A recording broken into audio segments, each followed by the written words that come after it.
জরায়ুমুখ cancer প্রতিরোধে HPV টিকা বিশ্বব্যাপী পরীক্ষিত ও নিরাপদ ও কার্যকর। বর্তমানে বাংলাদেশ সরকার জরায়ুমুখ ক্যান্সার প্রতিরোধের জন্য এইচপিভি টিকা সম্পূর্ণ বিনামূল্যে দিচ্ছে করোনা টিকার মতো। আপনারা অনেকেই আমাকে মেসেজ করছিলেন যে এই এইচপিভি টিকার জন্য কিভাবে নিবন্ধন করতে হয়। যেহেতু ফুল প্রসেসটা অনলাইনে, তাই আজকের ভিডিওতে আমি আপনাদেরকে ফুল প্রসেসটা দেখাবো, কিভাবে আপনারা এই টিকার জন্য অনলাইনে নিবন্ধন করবেন, কিভাবে টিকা কার্ড সংগ্রহ করবেন, কোথায় গিয়ে টিকা দিবেন, কারা টিকাটা দিবেন এবং টিকা সনদ কিভাবে সংগ্রহ করবেন। এই টিকাটা দেওয়ার জন্য আপনাকে 4টা ধাপ অনুসরণ করতে হবে। প্রথমে অনলাইনের মাধ্যমে আবেদন করতে হবে, তারপর আপনাকে কর্মসূচিতে নিবন্ধন করতে হবে এবং তারপর আপনাকে টিকার কার্ড ডাউনলোড করতে হবে, তারপর টিকা কেন্দ্রে গিয়ে টিকা গ্রহণ করতে হবে। তার আগে আপনাদেরকে টিকা গ্রহণের সুবিধা কি কি, কেন টিকাটা গ্রহণ করবেন, কয় ডোজ নিতে হবে, কারা কারা এই টিকাটা পাবেন সেটা জানিয়ে দেওয়ার চেষ্টা করি। বাংলাদেশি নারীদের ক্যান্সারজনিত মৃত্যুর মধ্যে জরায়ুমুখ ক্যান্সার দ্বিতীয় সর্বোচ্চ, তাই এই এইচপিভি টিকা জরায়ুমুখ ক্যান্সার প্রতিরোধ করে, যার কারণে এই টিকাটা এখন সবাইকে দেওয়া হচ্ছে। পঞ্চম শ্রেণী থেকে নবম শ্রেণীতে অধ্যয়নরত ছাত্রী অথবা 10 থেকে 14 বছর বয়সী শিক্ষা প্রতিষ্ঠান বহির্ভূত কিশোরীদের জন্য এই টিকা অধিকতর কার্যকর। তার মানে পঞ্চম শ্রেণী থেকে নবম শ্রেণী পর্যন্ত যে সকল শিক্ষার্থী মেয়েরা পড়াশোনা করতেছে তারা এই টিকাটা নিতে পারবে এবং 10 বছর থেকে 14 বছর বয়সী যারা শিক্ষা প্রতিষ্ঠান বহির্ভূত, তার মানে শিক্ষা প্রতিষ্ঠানে পড়াশোনা করে না, তারাও এই টিকাটা নিতে পারবে। জরায়ুমুখ ক্যান্সার প্রতিরোধে এইচপিভি টিকার একটি ডোজই যথেষ্ট, তার মানে আপনাকে একটা ডোজই নিতে হবে এবং এইচপিভি টিকা বিশ্বব্যাপী পরীক্ষিত, নিরাপদ ও কার্যকর। গণপ্রজাতন্ত্রী বাংলাদেশ সরকারের উদ্যোগে এই টিকাটি সম্পূর্ণ বিনামূল্যে প্রদান করা হবে। টিকা গ্রহণের স্থান কোথায়? পঞ্চম শ্রেণী থেকে নবম শ্রেণীতে অধ্যয়নরত ছাত্রীদের অনুমোদিত শিক্ষা প্রতিষ্ঠানে এই টিকা দেওয়া হবে। তার মানে অনেক শিক্ষা প্রতিষ্ঠানে কিন্তু ইতিমধ্যে এটা অনলাইনে রেজিস্ট্রেশন করে দেওয়া হচ্ছে শিক্ষার্থীদের জন্য। শিক্ষা প্রতিষ্ঠান বহির্ভূত যারা 10 বছর থেকে 14 বছর বয়সী কিশোরী রয়েছেন তারা ইপিআই টিকা কেন্দ্রে গিয়ে এই টিকাটা গ্রহণ করতে পারবেন। টিকাগুলো কারা গ্রহণ করতে পারবেন সেটা অলরেডি বলেছি। টিকার ডোজ সংখ্যা থাকবে একটা। এছাড়াও বর্তমানে কিন্তু 0 থেকে 2 বছরের ছেলে এবং মেয়ে শিশুদেরকেও এই টিকা দেওয়া হবে। তার মানে 0 থেকে 2 বছর যাদের বয়স, যাদের জন্ম নিবন্ধন কার্ড রয়েছে, তারা ছেলে এবং মেয়ে এই টিকাটা গ্রহণ করতে পারবে। সেই সাথে 10 থেকে 14 বছরের কিশোরী এবং পঞ্চম শ্রেণী থেকে নবম শ্রেণী পর্যন্ত অধ্যয়নরত মেয়ে শিক্ষার্থী এই পোর্টালের মাধ্যমে নিবন্ধন করতে পারবে। এবার চলুন আপনাদেরকে নিবন্ধন প্রসেসটা দেখিয়ে দিই। তার আগে জানিয়ে দিই নিবন্ধন করতে আপনার কি কি প্রয়োজন পড়বে। নিবন্ধন করার জন্য আপনার প্রয়োজন পড়বে সচল একটি মোবাইল নাম্বার এবং আপনার ডিজিটাল জন্ম নিবন্ধন কার্ড।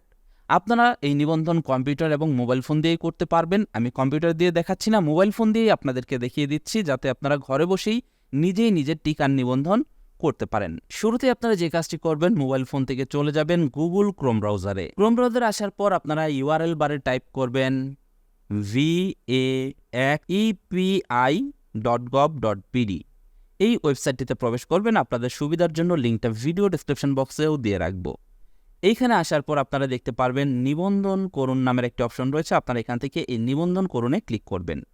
এখানে দেখতে পারবেন শুরুতে আপনাকে জন্ম তারিখ দিতে বলবে, তারপরে মাস, তারপরে সাল, তার মানে দিন, মাস, সাল। এখানে আপনার জন্ম তারিখ দিবেন।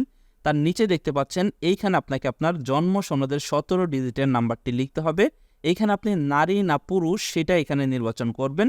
তার নিচে দেখতে পাচ্ছেন এখানে একটা ক্যাপচা কোড রয়েছে। আপনি এই ক্যাপচা কোডটিকে এই যে নিচের ঘর রয়েছে, এই নিচের এই ঘরটিতে আপনি টাইপ করে দিবেন এবং যাচাই করুনে ক্লিক করবেন। তো আমি এখানে সব তথ্য দিয়ে দিয়েছি, এবার যাচাই করুন লেখাতে ক্লিক করলাম।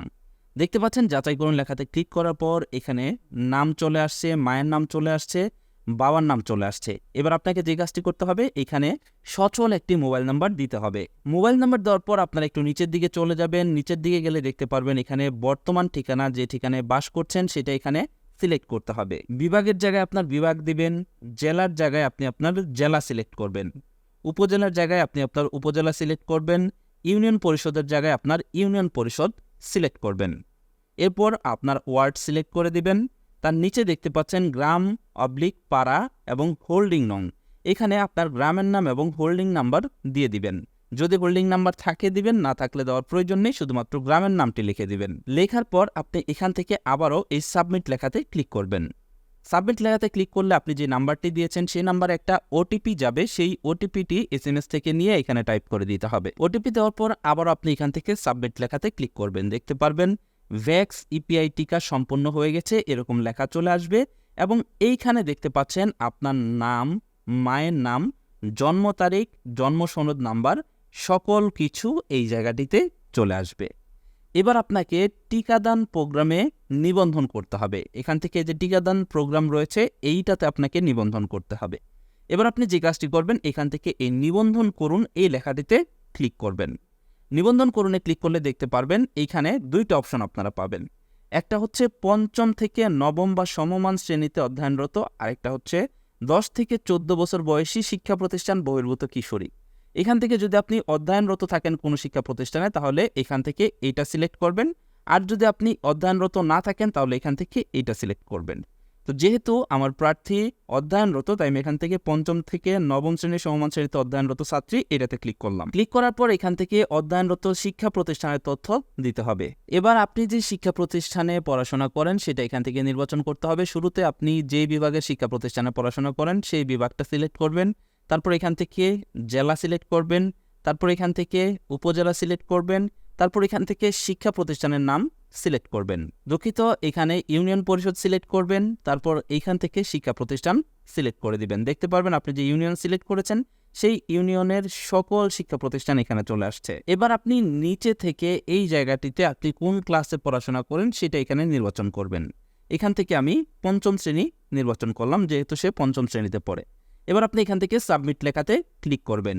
সাবমিটে ক্লিক করলে দেখতে পারবেন আপনাদের সামনে ঠিক এরকম ইন্টারফেস চলে আসবে এবং এইখানে দেখতে পাচ্ছেন HPV ভ্যাকসিন টিকাদানের সময়সূচি এখানে দেওয়া হয়েছে। এখানে দেখতে পাচ্ছেন টিকা কেন্দ্রের নাম, এখানে তার যে স্কুলটা আমি নির্ধারণ করলাম সেই স্কুলটাই হচ্ছে টিকা কেন্দ্র এবং এইখানে দেখতে পাচ্ছেন HPV টিকা কার্ড ডাউনলোড। এখান থেকে HPV টিকা কার্ড ডাউনলোড এটাতে ক্লিক করবেন। এটাতে ক্লিক করলে দেখতে পারবেন একটা টিকার কার্ড ডাউনলোড হয়ে যাবে। দেখতে পাচ্ছেন এইটা হলো টিকার কার্ড। এই টিকার কার্ডটি আপনাকে একটা কম্পিউটারের দোকানে গিয়ে প্রিন্ট করতে হবে। এই টিকার কার্ডটি প্রিন্ট করে আপনি আপনার কাছে রেখে দিবেন এবং এইখানে আপনি দেখতে পাচ্ছেন HPV টিকা সনদ ডাউনলোড করুন নামের একটি অপশন রয়েছে। এইখান থেকে আপনি ক্লিক করে টিকার সনদ ডাউনলোড করতে পারবেন যখন আপনি টিকা দিবেন। এখানে দেখুন টিকার নেওয়ার তারিখটা এখনো পর্যন্ত দেওয়া হয়নি, তার কারণ হয়তোবা এখনো এই স্কুলের টিকা কবে দেবে সেটা শিডিউল হয়নি। যখন এই শিক্ষা প্রতিষ্ঠানে টিকাদান কর্মসূচির ডেট হবে তখনই এইখানে আপনি দেখতে পারবেন সেটার ডেট উল্লেখ হয়ে গেছে। এছাড়াও শিক্ষা প্রতিষ্ঠানে যেহেতু পড়াশোনা করেন অবশ্যই শিক্ষা প্রতিষ্ঠানের কর্মরত শিক্ষকরা আপনাদেরকে জানিয়ে দেবে কবে টিকা দেওয়া হবে। টিকা নেওয়ার পর কিভাবে আপনারা টিকা সনদ ডাউনলোড করবেন এই বিষয়ে যদি ভিডিও চান তাহলে সেটা অবশ্যই কমেন্ট করে জানিয়ে দেবেন। সেই সাথে আজকের ভিডিওটি যদি ভালো লেগে থাকে ভিডিওটিতে লাইক দিবেন এবং এই ভিডিওটি বন্ধুদের মাঝে শেয়ার করবেন, তাহলে এই ভিডিওটি দেখে আরেকজন ব্যক্তি উপকৃত হতে পারবে। That's it for now, take care, bye by.